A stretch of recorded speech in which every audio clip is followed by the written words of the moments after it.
Happy New Year, ladies and gentlemen. Thank you for your continued support, listener, and viewership of Picture Lock. I know I've been absent for a little while, but it's for good reason, and those reasons will be revealed later this year. But for starters, if you live in the Arlington, Virginia area, you'll be able to listen to the show on the radio through Arlington Independent Media's new 96.7 low-power FM station, WERA. That's right! You can get your fix of Picture Lock online, on TV, listen to podcasts, and now through the radio. Now, since 1990, the Rosebud Film Festival has sought to recognize and honor innovative, unusual, experimental, and deeply personal filmmaking in the D.C., Maryland, and Virginia area. On January 23, 2016, the 25th Annual Rosebud Film Festival will take place at the Navy Heritage Center in Washington, D.C., starting at 2 p.m. The top 5 finalists will be announced at the award ceremony January 24th at the Clarendon Ballroom from 7 to 10 p.m.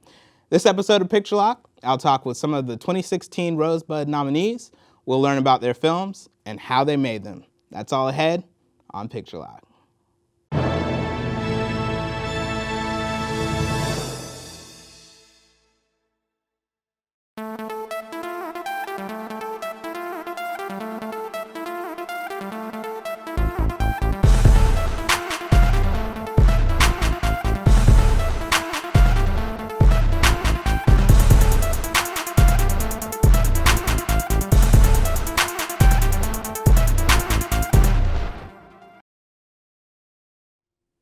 My first guests have a short comedy entitled Tex, Wisdom of the Old West, in the festival this year that promises to entertain and make you laugh.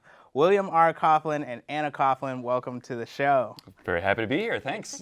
It's my pleasure. I truly enjoyed the film. I definitely laughed a lot. Bill, you served as co-writer/director, and Anna, you were the co-writer/producer. That's right. Now, you guys actually created this as a part of the 48-Hour Film Festival. Can you just kind of talk a little bit about what that is and what that entails? Sure, it's a competition that initially started actually in Washington, D.C. It has now gone worldwide in cities around the world, where filmmaking teams have 48 hours to completely write, shoot, edit, and output a short film, usually between 4 to 7 minutes in length total. And you're given random elements that you have to work into the film, a random film genre that you're given before you can even start.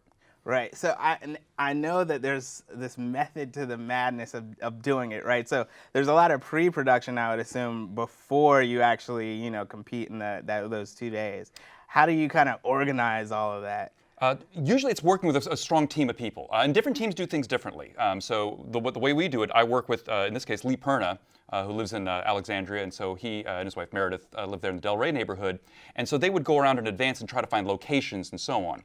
We also worked with a lot of our actors in advance to sort of prepare them for this. So we've lined up our cast, crew, and so on beforehand. So what we can't do is any kind of real creative work before the weekend starts. But we can do all of the prepreparation, making sure we've got food ready for everybody, which is sort of one of the most important things for a film crew. Right. And then just sort of getting everybody excited before the big event.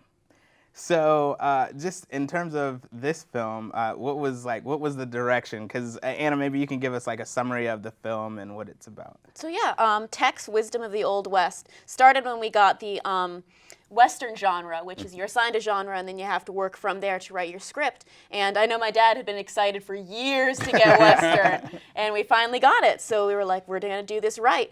And we had a lot of Western props, but kind of costume pieces. So we were like, we can make one really good cowboy or a lot of mediocre kind of cowboys. We decided to do one really good cowboy. And that's the premise, is it all takes place in kind of suburbia, except for the one main character, Tex, who is old-style cowboy, really, the one with the wisdom of the Old West, interacting in this suburban atmosphere. Yeah, and I think that's one of the funny parts of the film, right, is that it plays on some of our notions of the Western genre. So can you kind of talk about like how you kind of put those tropes inside the film and things like that? Yeah, that was the most exciting part of it, where we thought we wanted to structure the film as if it were a classic Western. So it's everything from the main character's struggle to overcome adversity, and we sort of created analogs within the suburban world to the characters you would see. Sort of the land baron becomes a homeowner who's taking too much of the community garden, and then it's peppering little references throughout to Westerns and shooting it sort of in a widescreen style and color correcting it to really make it look like a Western, but just really thinking throughout. And then once we had the basic plot out, we just sort of said, okay, well, let's just start writing the script and see what else we can come up with as we're coming through it. So. Yeah. So can you guys talk a little bit? Because I have a daughter myself, but she's 3, right? So we can make films. She's in some of my films. But talk about what it was like working with your daughter, you working with your dad on this film. Well, we've worked together before, often when she was much younger, so she's been in some of my films since she was little. Right.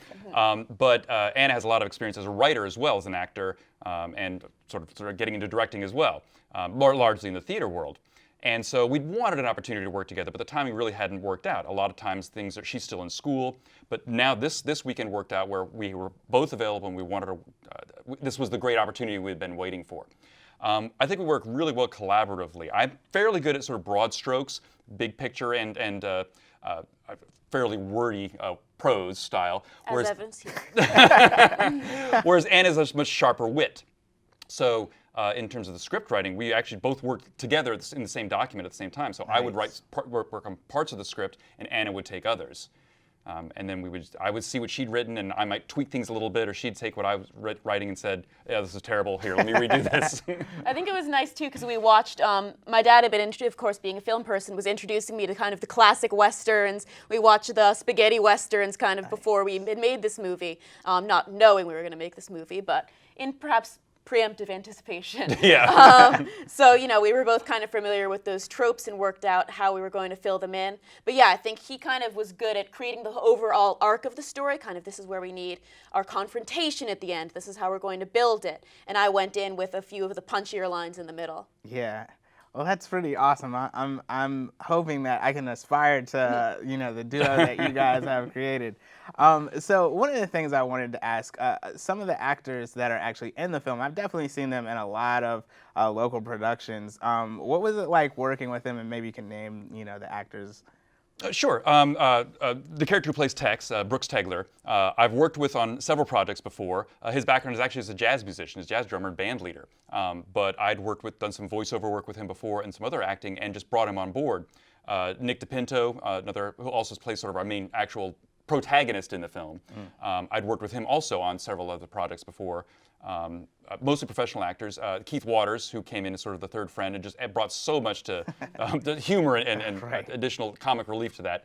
One thing I know we had when we were writing is we knew we're going to go in with Brooks, Keith, and Nick as our 3 main characters. So we definitely, having worked with them before, we were able to say, I can write this line for Keith, and I know he's going to deliver it perfectly. That's going to make it really work. Yeah. One thing I loved about working with Nick too is a lot of the lines in there weren't in the original script, but he either improvised on set. But that's one of the things we would talk back and forth about. What's the funniest way we can phrase this? But yeah, he's a really good improviser, so that definitely helped punch things up. And then Carol McCaffrey is our antagonist, to bring her in and being able to bring sort of a gravitas and sort of a little bit of mustache twirling, though obviously she does not actually have a mustache. So. Right.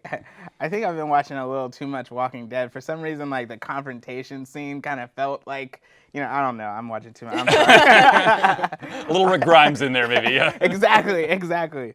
All right. So how do you guys think that some of your prior works have really helped you guys to kind of put this together? And like I said, 48 hours, that's a short amount of time to put a film together. So how do you think some of your prior work, because I know you do have a production company, has helped you to be able to run this efficient machine? We learned by a lot of trial and error, and so we've made a lot of mistakes in the past. But having done this, we sort of learn what the most important things are. What are the things that we need to have done beforehand so we can have a smooth running process? How are we going to time things out? And some teams work differently. Some groups work and they bring everybody together on Friday night to sort of write things out. Others will just keep writing all night long through Friday night and into Saturday, not start shooting until Saturday evening, very late. I think what we've been able to do is, having this great number of 48 and other projects under our belt, is say, what is the most efficient way for us to work, and how much time do I need with the actors, and so on. So we write the script Friday night at a brainstorming session. Then I'm up till late Friday night writing, and then we start shooting Saturday morning, go all day Saturday, and then basically start doing the overnight edits, just editing. I will frequently hand it to a younger overnight editor to do this. Yeah. I can't quite do that full time.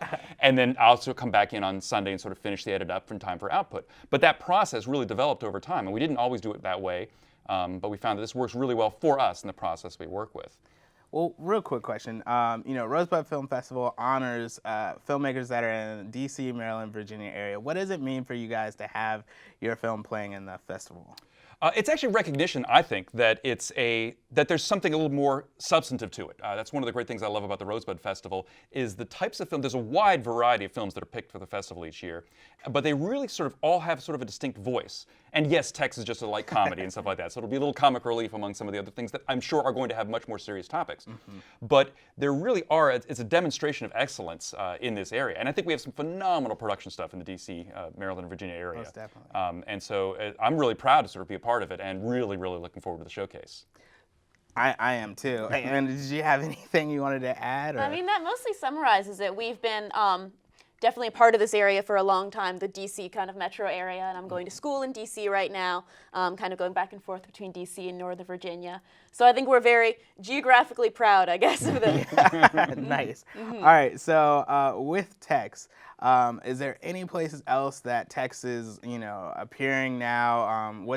What are you guys going to be doing in the future with film? Well, right now we're sort of on the film festival submission circuit for it. So I really wanted to have a wider audience, and so we're going to send it out to a whole bunch of different festivals. I've got submitted online to several different ones. But Rosebud will sort of be the first of the new festivals after the 48 where it's really showing up. So yeah, so this is a strong starting point here. And then the hope is to really get this out to as wide an audience as possible. I make movies just because I enjoy watching them, but I understand that honestly, if I'm going to keep doing this, I have to make sure that we're reaching out to other people. And so sharing that's really an important part of it. Most definitely. All right, so closing out, guys, how can people get in contact with you or see some of your prior work? Easiest thing is probably through our website, tohubohu.tv. We're Tohu Bohu Productions, TOHUBOHU.tv. And a lot of our prior films are up there. We share everything from the earliest efforts that we've done, as primitive as they may be, because I think they're valuable learning experiences. And so there's a lot of our earlier stuff. And we do a lot of light comedies, but we do a few more serious fare as well. And so, that's where you can go to find just about everything. Awesome. All right, Bill, Anna, thank you for coming on the show. Absolutely. Thanks, Kevin, Good so luck much. with the Really appreciate festival it. this year. My next guest is no stranger to Picture Lock. In fact, he came on to talk about his film last night just as it reached Picture Lock. Now it's torn through the festival circuit and made its way to the Rosebud Film Festival. Writer-director Harold Jackson III, welcome back, sir. Thank you, man. Thanks for having me. My pleasure. Now, could you just give us a quick summary about last night, even though some viewers may have, heard when we talked about it? Last Night is a romance film. It's about a young woman who's spending her last night in D.C. Before she moves to North Carolina with her longtime boyfriend. And of course she meets a guy in a happenstance way, and one thing leads to another, and they end up spending the night together. So the film is really about that night that they spend together. It's just, the film takes place over 12 hours. And what I really like about it, what's interesting about it is not only do we tell that story, but we also tell the story of what's going on with the woman's boyfriend in North Carolina. So we have kind of two different films happening at the same time, but they're both connected. So it's pretty cool, man. What inspired you to write the film, and did you have any influences? Because it can be compared to Linklater's trilogy. Mm-hmm. Yeah, it can be compared to that. It also can be compared, have some Woody Allen-ish things going on. So I just really wanted to, I had a vision of these two people sitting together, and then it kind of evolved, and why were they there? Well, what's going on? And once one thing led to another, and it ended up being a film. So it's different from the other stuff I've done. But it's also has my same sort of sensibilities in it, which works out real nice. Can you talk a little bit about how you shot it? Because I think one of the things that I enjoyed, and I think people that watch it, is how much we actually get to see of DC. You get to see some of the staples of DC, but also the spots that if you're in the know, you know what it is. Yeah, yeah, man. I just kind of wanted to celebrate DC. I think it's a beautiful city, so we shot, like you said, a lot of those locations that you may have seen before in films. But then we also go into neighborhoods that I'm sure you haven't seen before in film. We shot a lot inside of a lot of local DC restaurants. We shot at Desperados, the Gibson, Eatonville, We were all up and down DuPont Circle, U Street, Chinatown. We were all over the place. So it really is really a film that just kind of celebrates the city and how attractive and how the kind of vibe that it creates and what that can do to people. Yeah, one of the questions that I had wondered about it. There's a scene where they go to like a concert within the film. Who is the artist that was in it? And I mean that's one. It sounded great, and two, she did an excellent job. Like just talking to them afterwards. Like I don't know, if she's an actress as well, but no, she's not. She's actually a singer. Her name is Kia Elamin, El-Amin, and she's here local in DC. And when you see the film, we actually shot her at an open mic performance. So it wasn't we didn't do multiple takes. We brought in 4 or 5 cameras and we shot, the angles, and so what you're seeing is her doing her thing, and then I talked her into doing a little acting, and she was surprisingly good at it. Right, exactly. Yeah, so everything just kind of came together, man. It was real nice. So And we shot that in Bohemian Caverns off of, I think it's 11th and U. okay. Right in the city. And you just said that you use about 4 or 5 cameras in that scene. Can you talk a little bit about the actual production process? Did you use multiple cameras as you went through this, and like how long did it take to actually shoot the film? We shot the film in about total of about 12 to 14 days, something like that. Okay. Wow. Yeah, we shot 4 days in North Carolina, and then the other days we shot in DC. So you spent 8 days on, because the majority of the film takes place in DC. 8 days was everything in DC. 8 days was everything in DC, plus we cheated some of the interiors for North Carolina in DC. Wow. So we figured out a way to get it all in there, man. Yeah. That's awesome, man. That's really awesome. Can you talk a little bit about your cast? Because you definitely have a phenomenal cast, and I love Judy Blair and just the naturalism that she actually brings to the role. Yeah, the main 3-4 players are Judy Blair, who I think is a movie star. Yeah. And I'm sure eventually it'll all come to pass, and I'll be first. Yeah. Yeah, I can say that.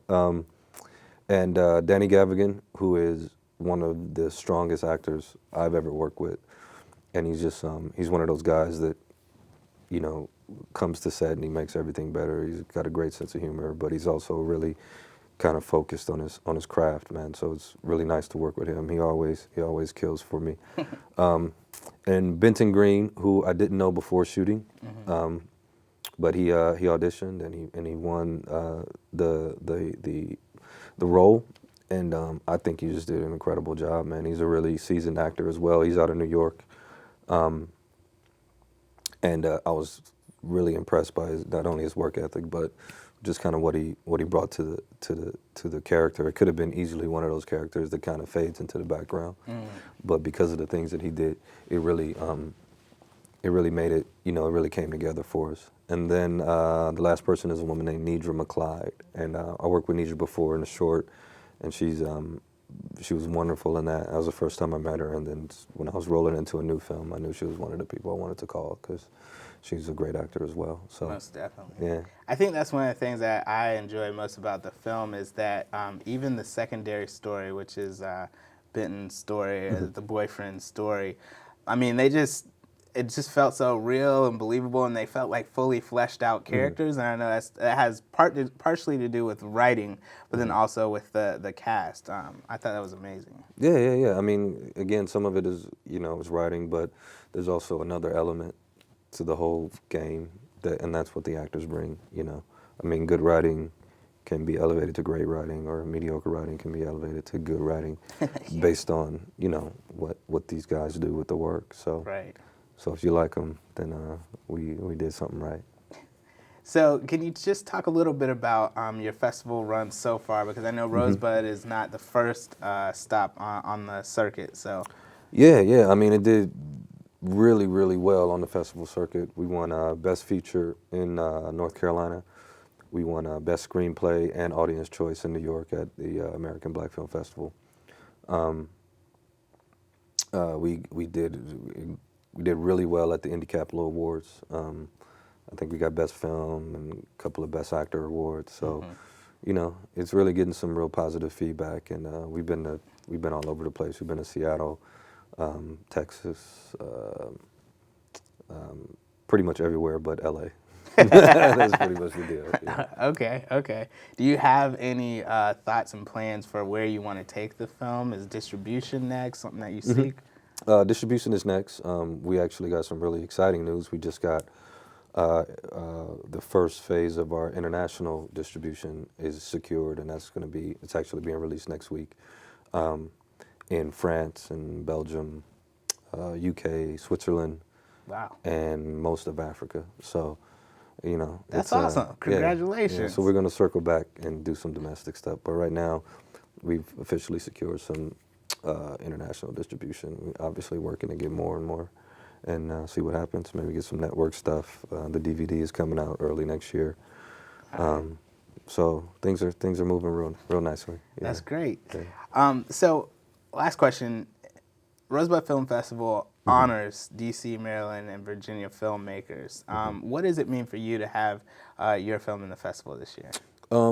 This is my first time in the festival, and I'm really excited about that. I think it's really, really, like, this is a really good thing, and it's really important for DC, Maryland, and Virginia filmmakers to get some sort of notoriety and appreciation for all their hard work. You know, just going out and traveling with the film and traveling with my other films. When you tell people DC, they're like, "What are you talking about?" They want political dramas or political documentaries and all that stuff. You know, that's all they see, that's all they hear. So to have something like this, show a little bit of different sort of takes on the city and the surrounding cities, man, it's really important, and I really appreciate being here. Yeah, definitely. All right, so Harold, how could people reach out to you or see some more of your work if they wanted to? I have a website. It's haroldjackson3.com. Number 3? The number 3, haroldjackson3.com. The film has a website, lastnightthefilm.com.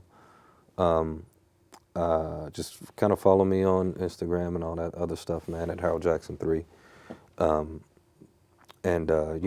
working on something new that we've just finished post on, so we're going to release it early next year. It's called Counselor, and it's a series, and that's really exciting. And then potentially, I don't want to say too much, but I'm going to be producing alongside another DC producer, and we're probably going to roll into a feature in March. All right. So we're getting there, one step at a time, man. That's what's up, man. Yeah, well, yeah. Congratulations on the success thus far, and I'm wishing you continued success with the film and as a talented filmmaker that you are. Oh, thank you, man. And congratulations on the festival, man. I'm super Thank excited you. about it. No problem. All right, Harold. Thanks Yeah. for coming on the show. No problem. This is Sam Munson, producer of Late Night Filler, and I'm going to shut up so you can get back to watching Picture Lock. Do you have to be alive to be considered part of a neighborhood?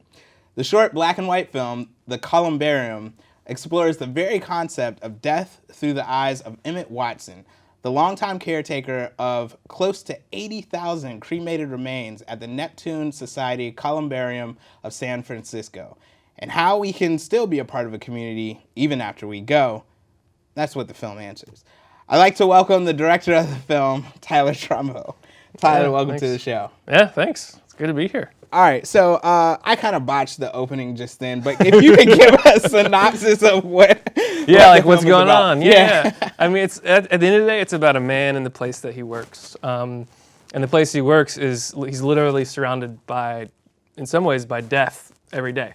Right. It's a place that's a repository for cremated remains, and he is the caretaker. He's the one that cleans the glass, but he's also the one that each one of these kind of ashes, you're in a little niche, and people fill them with the tokens of their own life. So in some ways, it's almost like a museum where you can walk through and see what was important to each one of these individuals, and like how to whittle down the essence of somebody into the objects that meant something to them. Yeah. And so it's his interpretation of life and death by having to take care of these people day in and day out. What inspired you to make this film? Because obviously, like you said, it's about a guy that he lives his life surrounded by death in a sense, and we can get into kind of like how he feels about it, which I thought you covered well in the film. But how did you get the material? Sure. Well, I was looking around for different. I was really interested in locations, and I knew I had to shoot in black and white. So I was trying to find places. I'd never shot in black and white before. So I was looking for places that would kind of lend itself to a particular beauty. And I discovered this place, and when I went, itself was interesting, but then when I actually met Emmett, and he is really cherished at the columbarium.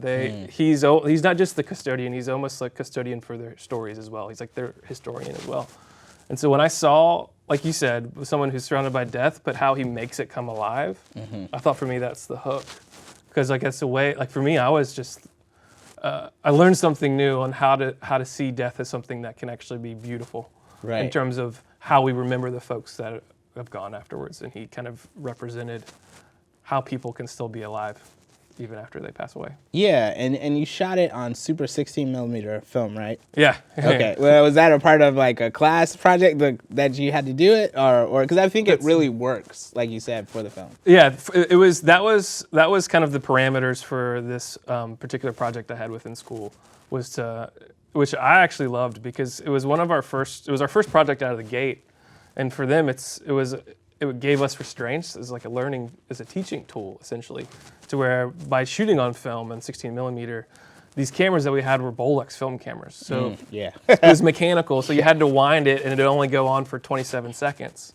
And then it would go out. So you can't have a take that's longer than 27 seconds. And sometimes you forget to crank it back up for your next shot. And you also had to consider lighting, exposure. All these things needed to be calculated and measured.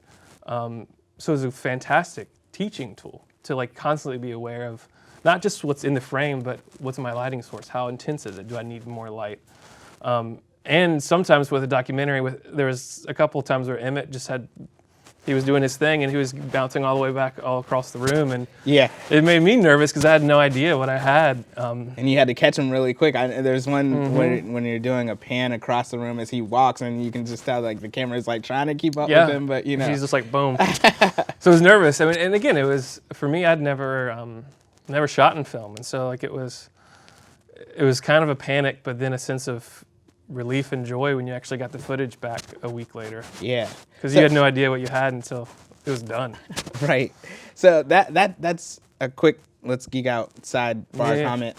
What do you like better, film versus digital? It depends on the project, I think, to be honest. And especially from a documentary standpoint.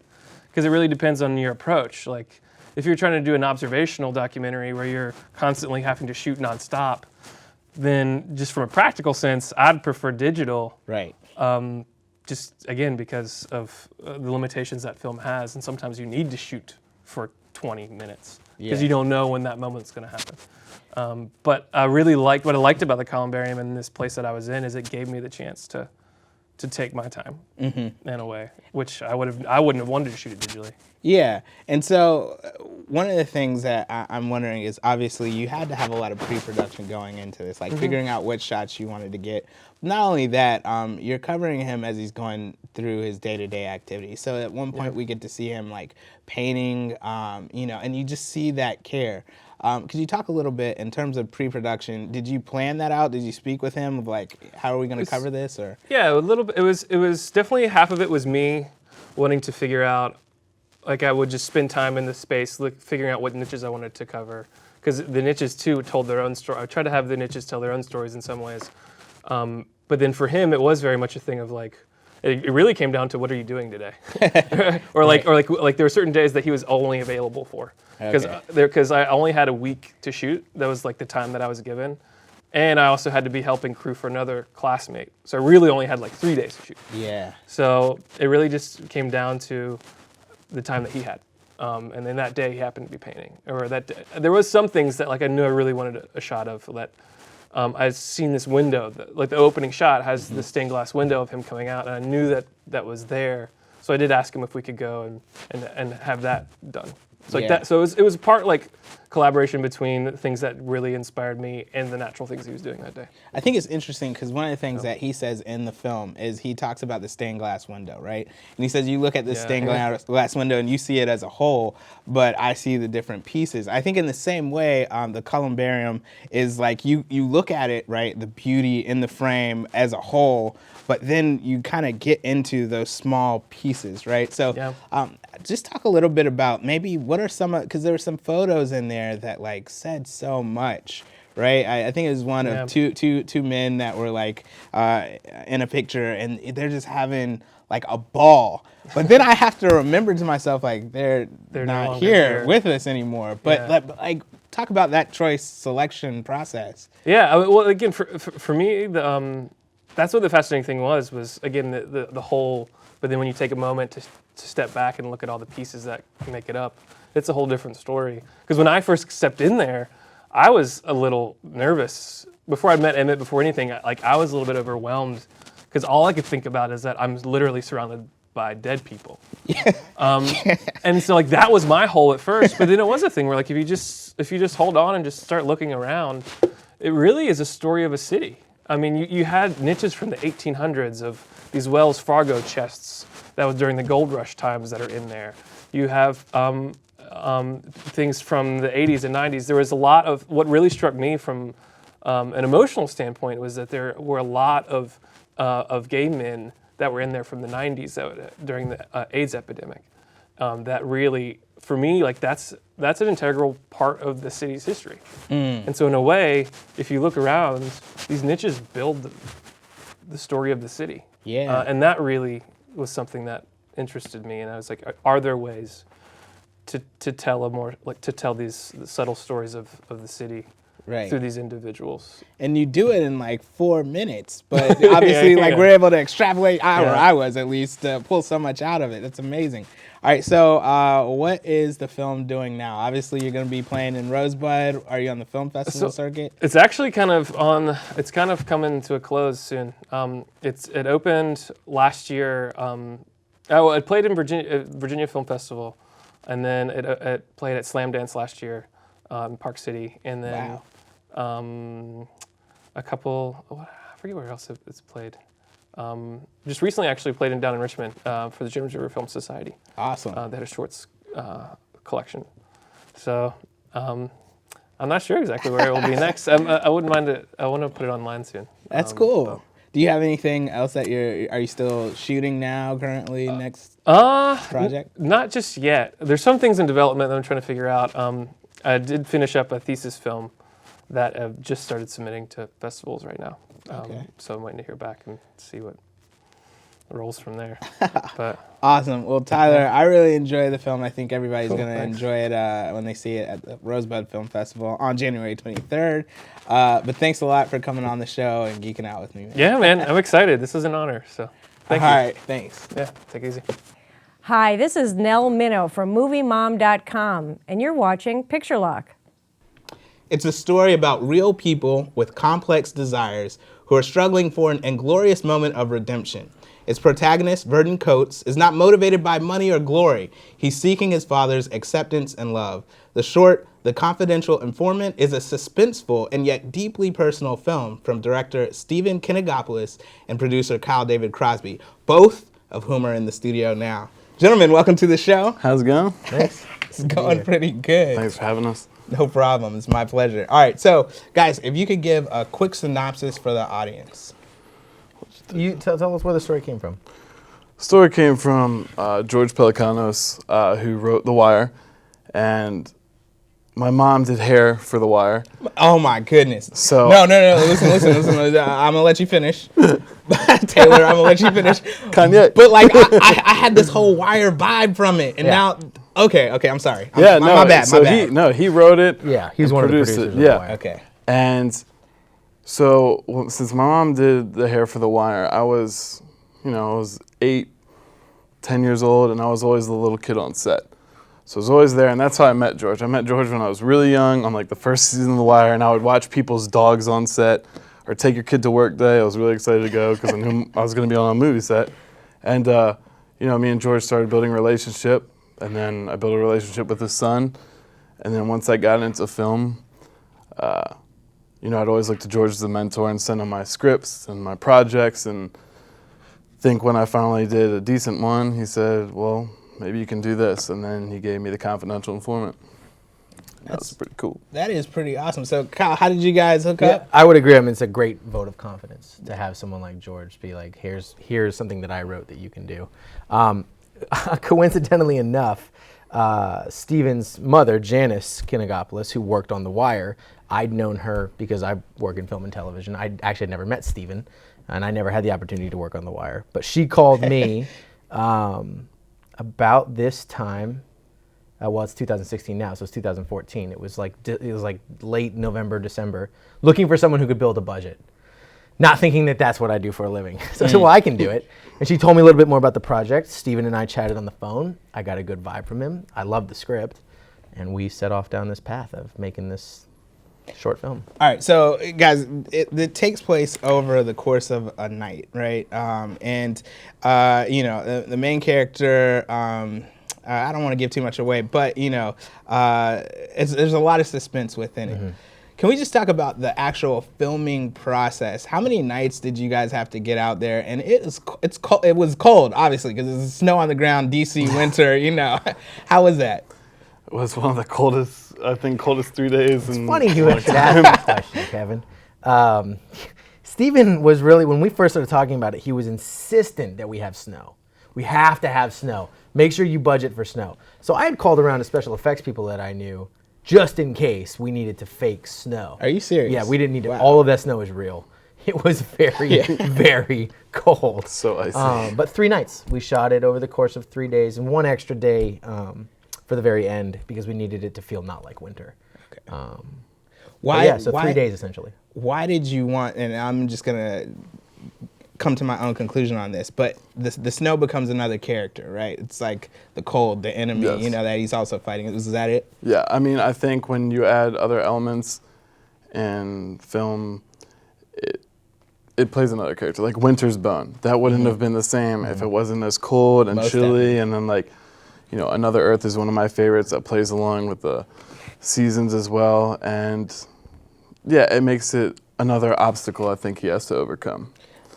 Let me ask you guys a question because the actors in it, now I know they do have some IMDb credits, but they kind of felt like untrained actors. Is that the case? Because that's the vibe that I got, but it came, I guess the thing is it came across so natural that it felt like, you know?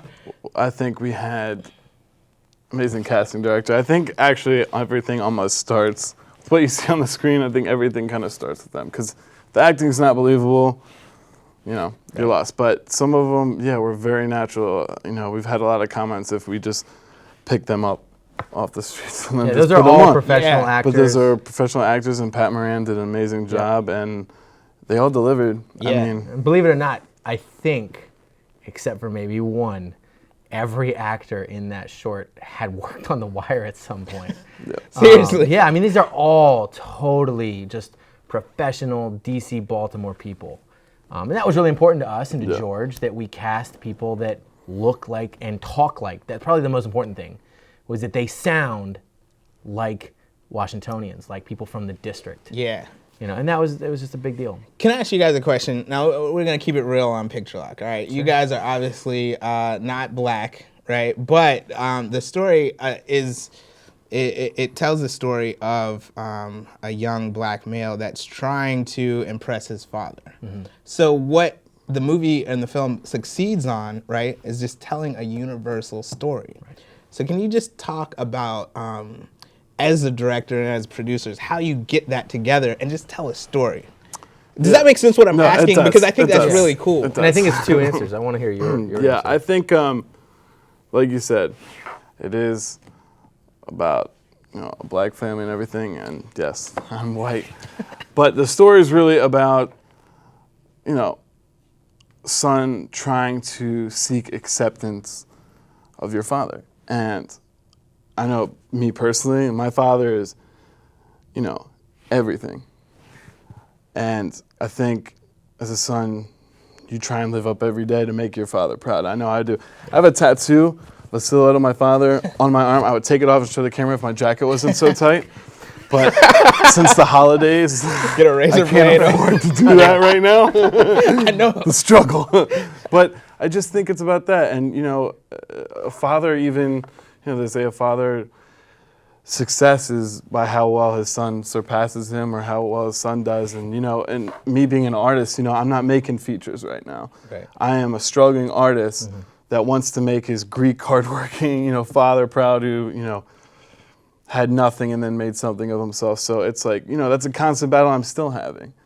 So I just think you just shoot for that and you put what you know in the film, and I think it adds a different dynamic when that's the case. Yeah, and just real quick, because Kyle, I want to hear your answer. It's not about the fact, it's not about the race, but it's more about the fact that as a director, I think that you really tapped into that, and so that's what I really want for the Picture Lock audience, the filmmakers that are watching, in terms of telling that storytelling. But Kyle, I'm sorry, go ahead. No, I was just thinking about what Stephen had to say. I think that, this story, which was written by George, who knows DC probably better than any other writer out there, but he wrote a story that really had less to do, I think, with the color of the skin of the characters than it did with, like you said, a universal struggle. Verdon happens to be black, and there is a large black community in Washington, D.C. And when we screened at DC Shorts, there was an older black woman who stood up and her question was, I can't, these are obviously DC people, which, spoiler alert, Thaddeus is from Baltimore, but she was so impressed by the way they talked and carried themselves, and that was important. But I think that when I'm looking for a story that I want to get involved in and as a producer, be a part of what I do, I look for something that's relatable, that's not, that anyone can watch and pull something away from it. So yeah, I know I'm not black and I know Steven's not black, but this story was about a guy that felt like he had never impressed his father. He didn't have his father's love and respect. And he was willing to do whatever it took to get that. And to me, like I said, that's what jumped out at me. I love the context in which the story is told, because that's also relatable to a lot of people, but even a more specific audience there, like you picked up on. Yeah. We've screened it in a couple different places. I think we can talk about this. We screened it at a DC correctional facility. We've also screened it across the pond, and it's people respond.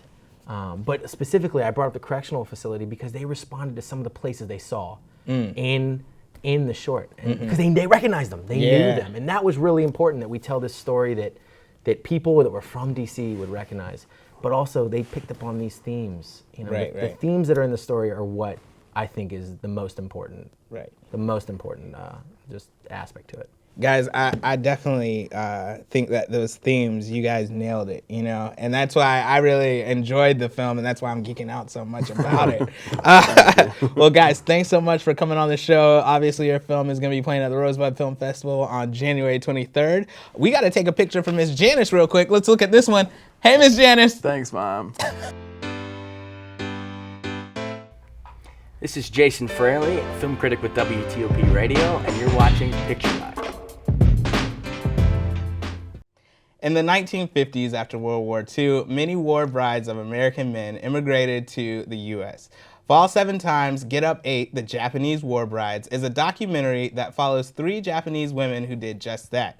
Their recollections are further refracted through the eyes of their Japanese-American daughters, a photojournalist, a newspaper editor, and a freelance journalist.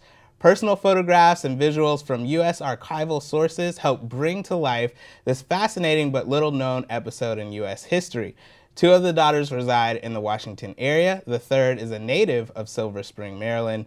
I have 2 of the daughters, co-directors Catherine Tolbert and Karen Kazmowski, here with me in the studio.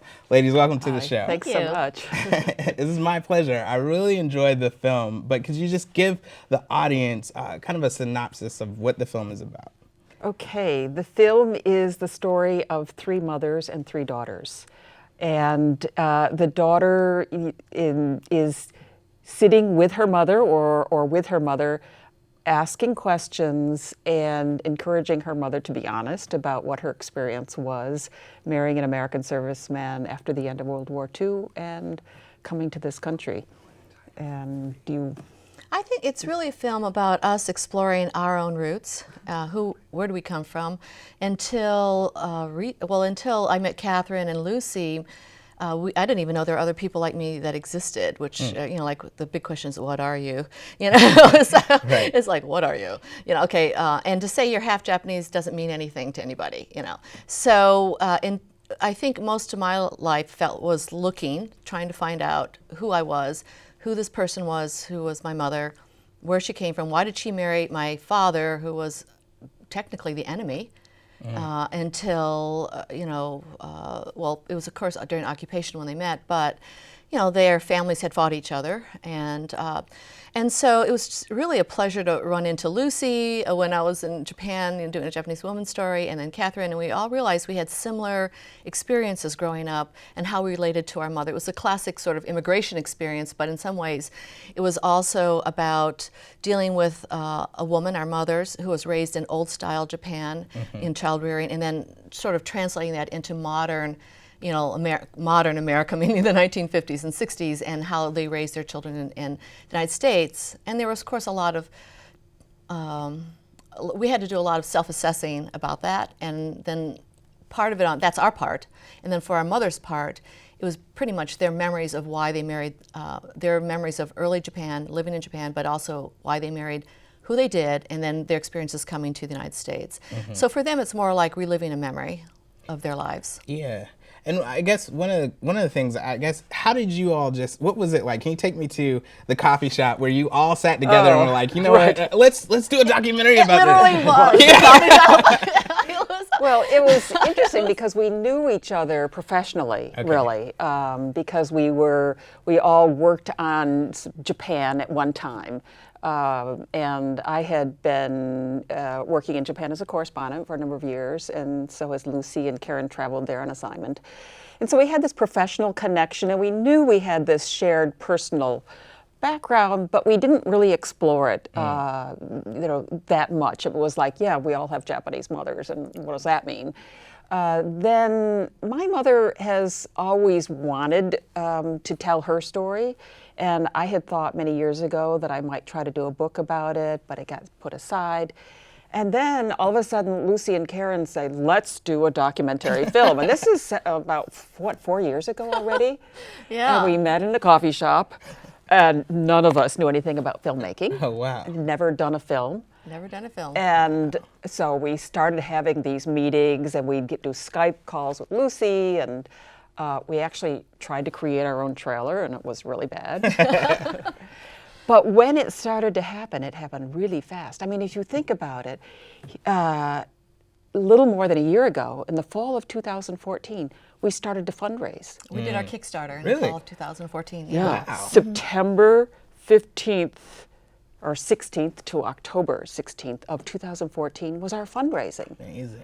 And then less than a year later, the film was completed and being premiered on the BBC. Wow. Yeah. Now, let me ask you all a question, because that's one of the things that I really enjoyed about the film is how you all took archival footage, right? And honestly, I want to get into this in a second. It's a love letter to your mothers, right?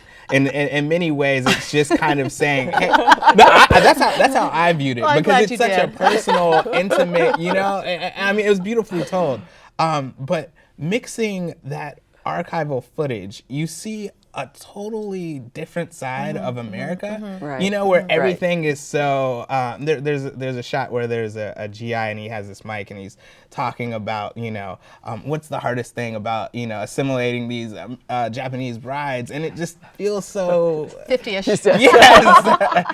Could you talk about, where did you guys find the footage? Yeah, I found the footage. When we had an idea of what we wanted to do, we were trying to do our own trailer. And the whole point of this initially was to do a short 5-minute film in order to get funding to do a longer film, like an hour-long film. That was the initial idea of it, because we really thought that this is such a little-known part of American history, and that we really were looking for more of a museum exhibit or something to put into a museum.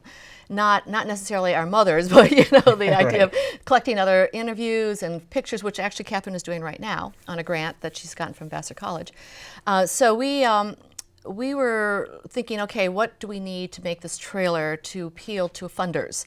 So we thought, okay, historic footage. So I went into the National Archive, which is this amazing resource here in the DC area, and started looking at war brides, World War II. And I'm a visual storyteller anyway. I worked for National Geographic, so doing long form storytelling with imagery is not that difficult for me because it's something that that's what I've been doing most of my life.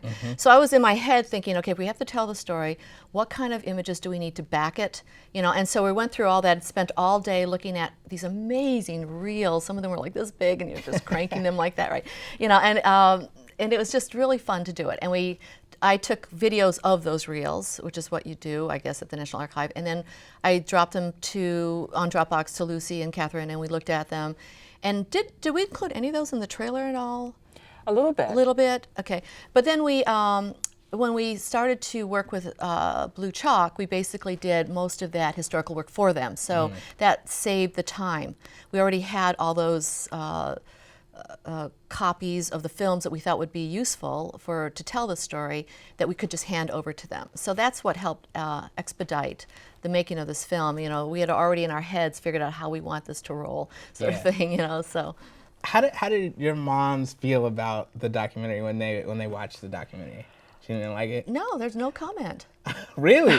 Yeah, you're talking about Japanese moms that were raised in the 1940s and 30s. No comment. Wow.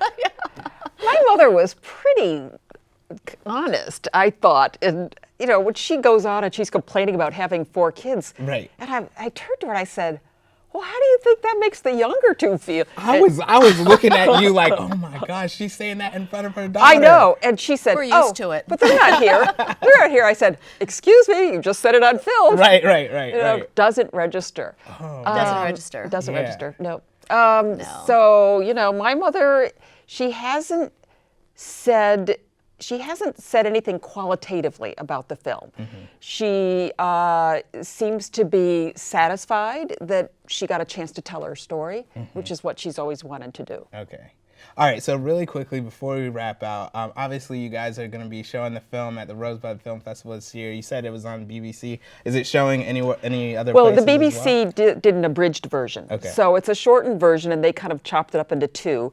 And so they showed it on the 70th anniversary of the end of the war in the Pacific. And they showed it on Christmas Day, actually. Wow. Yeah, that was shocking. So it's gotten us some good attention, but it is a slightly shortened version, and so to see it as one 26-minute film. Yeah. Rosebud.